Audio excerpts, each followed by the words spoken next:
ये कहानी उत्तर प्रदेश में रहने वाले 15 के रौनक की एक सच्ची घटना पर आधारित है।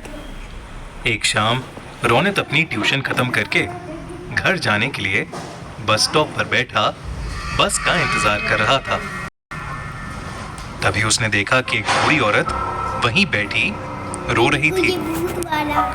ये देखकर रौनक को बहुत बुरा लगा और इंसानियत के नाते उसने उस औरत को पानी ऑफर किया।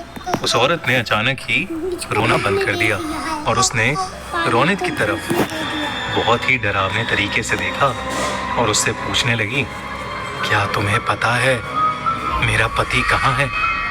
पता है तो मुझे अभी बता दो, वरना तुम्हारे साथ अच्छा नहीं होगा। रौनक उसका ये सवाल सुनकर 2 कदम पीछे हट गया।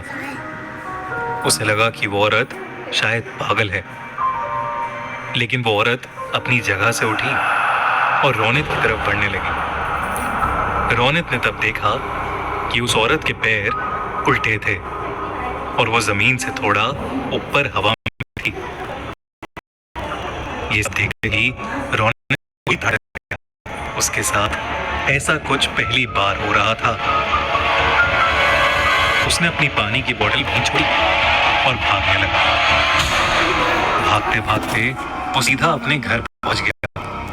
पूरी शाम रौनक यही सोचता रहा कि आखिर वो औरत थी कौन और उससे इस तरीके से बात क्यों कर रही थी, मगर उसे कुछ समझ नहीं आया।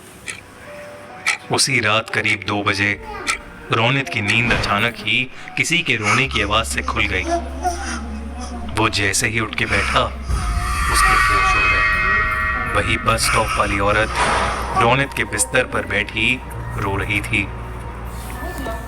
उसके हाथ में वही पानी की बोतल थी जो रौनक बस स्टॉप पर छोड़ आया था, मगर उस बोतल में पानी नहीं बल्कि खून था। वो औरत एकदम से रौनक पर झपटी और उसका गला दबाने लगी।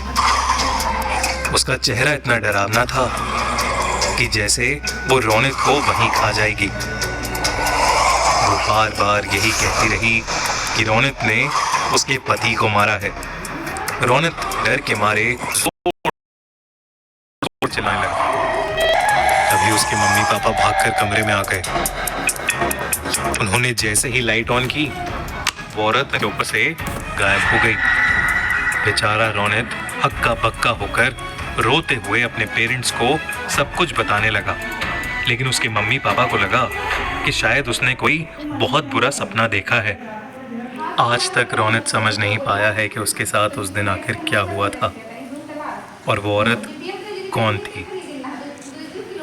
लेकिन रौनक उस रात के बाद से कुछ महीनों तक बहुत सहमा सहमा रहने लगा। उसने अपनी ट्यूशन भी छोड़ दी और फिर कभी उस बस स्टॉप वाले रास्ते पर नहीं गया।